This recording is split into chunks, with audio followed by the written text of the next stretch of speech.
देखो चलो, आज हम लोगों का कंप्यूटर का लेक्चर थर्ड फोर्थ पता नहीं कौन सा।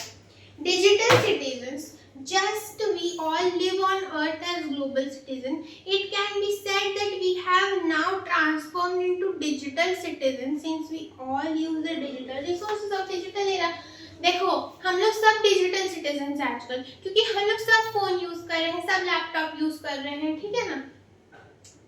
तो इसका क्या मतलब है, हम लोग डिजिटल रिसोर्सेज का यूज करते हैं, ठीक है। चलो, एज बीइंग, और ये एक डिजिटल एरा है, डिजिटल एरा ही तो है भाई। एरा मतलब क्या होता है, टाइम पीरियड। आजकल भाई डिजिटल ही तो है, एआई आ रहा है, सबको उसी चीज में लगा पड़ा है ना भाई, टेक्नोलॉजी में ही। As being a citizen of any country or the globe, we are expected to use the resources of country or mother wisely and adhere to certain principles. Likewise, we good digital citizens must abide by certain principles and use the digital tools ethically and evolve as a responsible digital citizen. अब कुछ भी resources हम लोग mother earth का use करते हैं, कुछ भी, तो हम लोगों के as an ethically citizen of anywhere, ठीक है, हम लोग को उसको एथिकली यूज करें। एथिकली मतलब, एथिक्स का मतलब पिछले क्लास में बताए थे, किसी भी चीज को रिस्पॉन्सिबली यूज करना, किसी भी चीज को चुप रहो, हाँ, मिसयूज नहीं करना, वेरी गुड। किसी चीज को प्रिंसिपल्स के साथ यूज करना, रूल्स एंड रेगुलेशंस के साथ यूज करना, मिसयूज नहीं करना, वेरी गुड, ठीक है। तो उसको बोलते हैं एथिकली किसी भी चीज को यूज करना।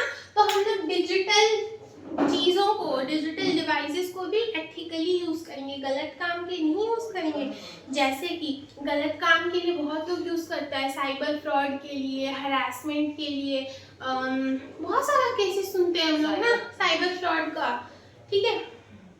A digital citizen is expected to be capable of using and operating the tool of computer or IT tools ethically. IT मतलब information and technology, ethically and judicially to take advantage. मतलब basically वही जो हम बताए कि society के भले के लिए हम लोगों को हर चीज एथिकली यूज करना है as an IT users, information and technology users, basically digital users, ठीक है। It is a proven fact that the use of IT tools, including computer devices like smartphone, tabs, etc., are playing a crucial and important role in the transformation and digitalization. One can't deny the fact that the presence of internet has significantly contributed to the growth and expansion. देखो, एक paragraph क्या बोल रहा है कि हम लोगों को पता है कि with the use of digital era बहुत चीजें सुधरी है देश में। बहुत सारा बच्चा लोग जिसके पास रिसोर्सेज नहीं है, वो फोन खरीद के, फोन आजकल देखो सबके पास होता है, उसकी मदद से पढ़ पा रहा है।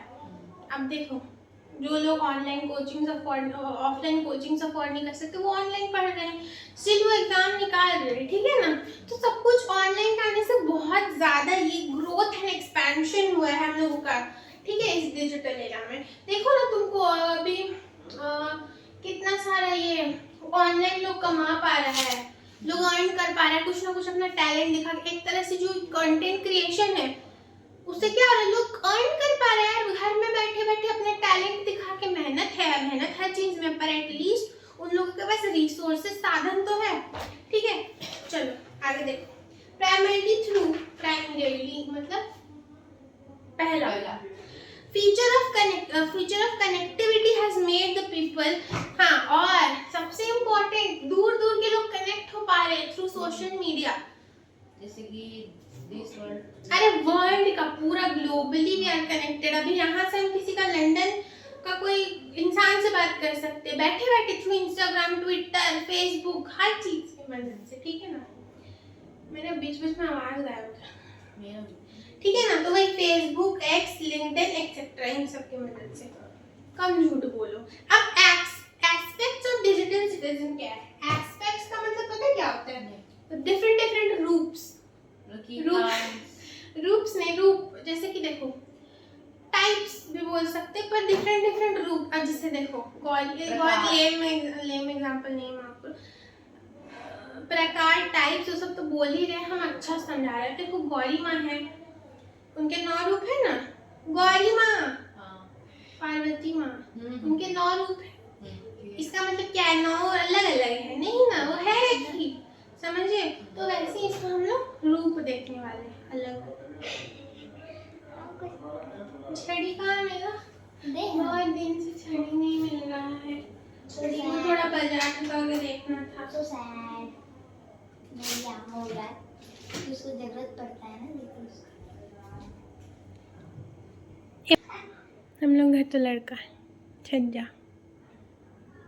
अरे मैं फोकस हाँ चलो तुम लोग भी फोकस। तो हम लोग क्या देखने वाले, different aspect of digital citizenship. Citizenship मतलब कहाँ पे आप रह रहे हो, उस जगह का आपको, जैसे फॉर एग्जांपल हम इंडिया में रह रहे, तुम इंडिया में रह रहे हो तो तुम इंडियन सिटीजनशिप हो, कोई अमेरिका में रह रहा है तो वो अमेरिकन है। अब डिजिटल एरा में तो हम लोग सब डिजिटल एरा के सिटीजन हैं, ठीक है। तो देखो एस्पेक्ट्स देखते हैं, एस्पेक्ट्स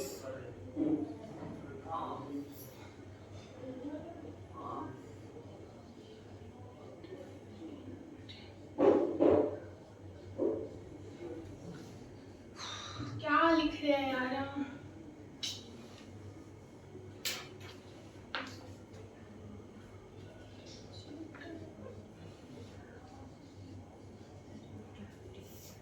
इसको लिखे हैं।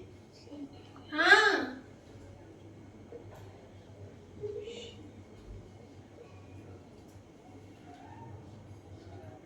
देखो बाबू, हर एक मतलब बताते हैं वर्ड का, तुम लोग फाकी मारी मत करो।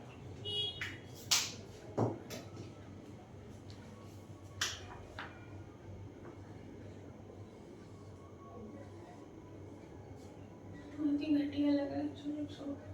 सबसे पहले डिजिटल एक्सेस, यार ये थोड़ा हाँ देखो पहले क्या है, ऐसे एक पॉइंटर है ना, लिखो डिजिटल एक्सेस। किसी भी चीज का एक्सेस होने का मतलब क्या है कि हम उस चीज को यूज कर पा रहे हैं। मेरे फोन का तुम्हारे पास एक्सेस है तो तुम देखेगा दीदी क्या करती है अपने फोन में, ठीक है। स्क्रीन टाइम कितना है ना, मिलेगा नहीं स्क्रीन टाइम, ठीक है ना। चलो ठीक है, तो एक्सेस होने का मतलब किसी भी ये यूज में आ सकता है डिजिटल चीजों का, डिजिटल डिवाइसेस का। It signifies that everyone irrespective of socio-economic background has the access to digital resources. It aims to reduce the digital disparity among the people by making digital resources available to all. मतलब किसी भी जाति प्रजाति का हो तुमको digital access दिया जाएगा, ठीक है, उसमें कोई भेदभाव नहीं किया जाएगा, ठीक है। तो यही 2 पॉइंट को ना हम लोग बहुत ही एकदम शॉर्ट वे में लिखते हैं जिससे कि याद रहे। सोशियो इकोनॉमिक बैकग्राउंड का मतलब वही होता है कि सोशली इकोनॉमिकली वीकर सेक्शन से आते हैं। इकोनॉमिकली मतलब पैसे से कमजोर है, सोशली मतलब उतना जान पहचान नहीं है लोगों में, ठीक है ना। सोशली क्या होता है, वही होता है सोशली। यहाँ लिखो एवरीवन, पहला पॉइंट ऐसे करके छोटा सा लिखो, एवरीवन, स्टार मार्क कर लेना, ठीक है। हाँ कुछ भी कर लो।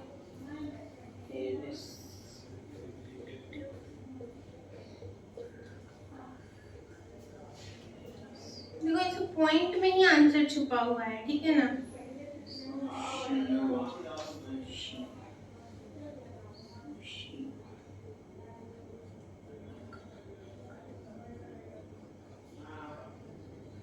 Socio-economic background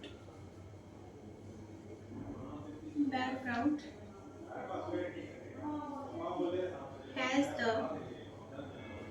the access to what, digital resources,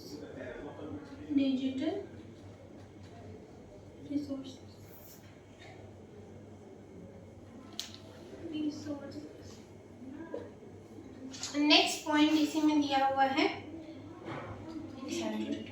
और ये क्या एम करता है? To reduce the digital disparity.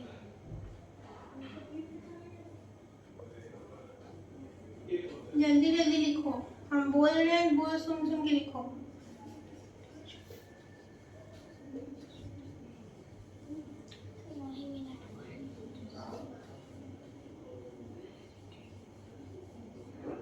ठीक है,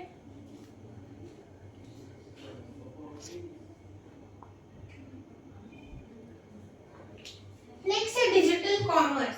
कॉमर्स का मतलब हम लोग किस चीज से जोड़ते हैं? कॉमर्स के फील्ड को पैसे से।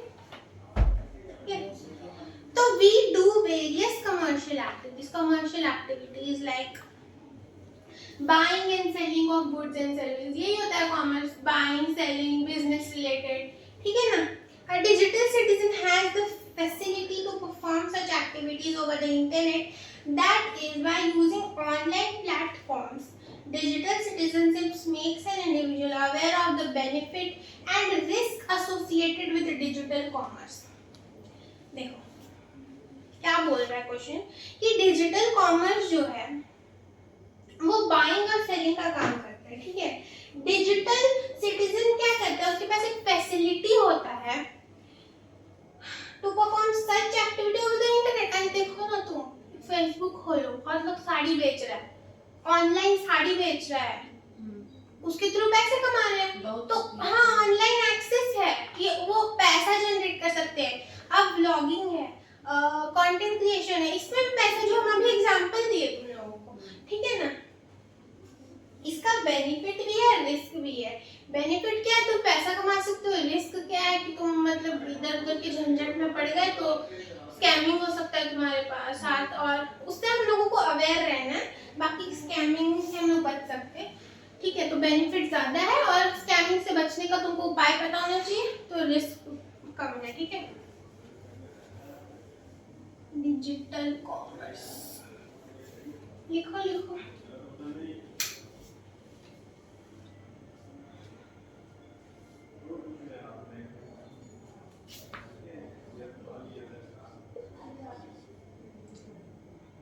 इतना बिगाड़ दिया है कि खा ही नहीं रहा।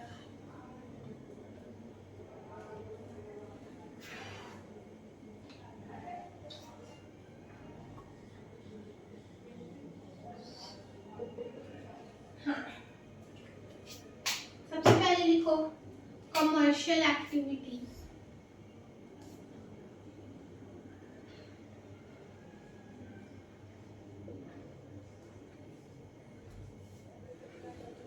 कोलोन दो, colon buying and selling, buying and selling.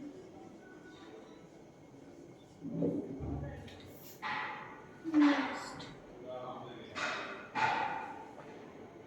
क्या है? Buying and selling of goods and services.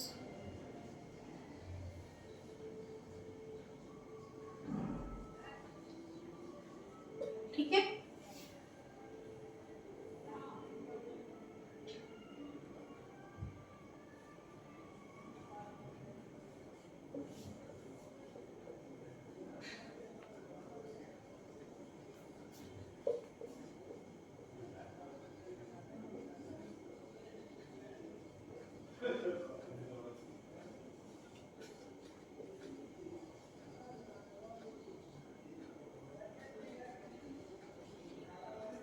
दीदी गुड्स एंड क्या लिखे हैं? सर्विसेज।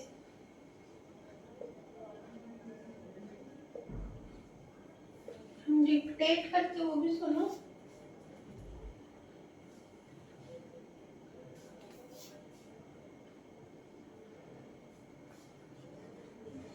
सारा पॉइंट्स को समराइज करके लिख दिए।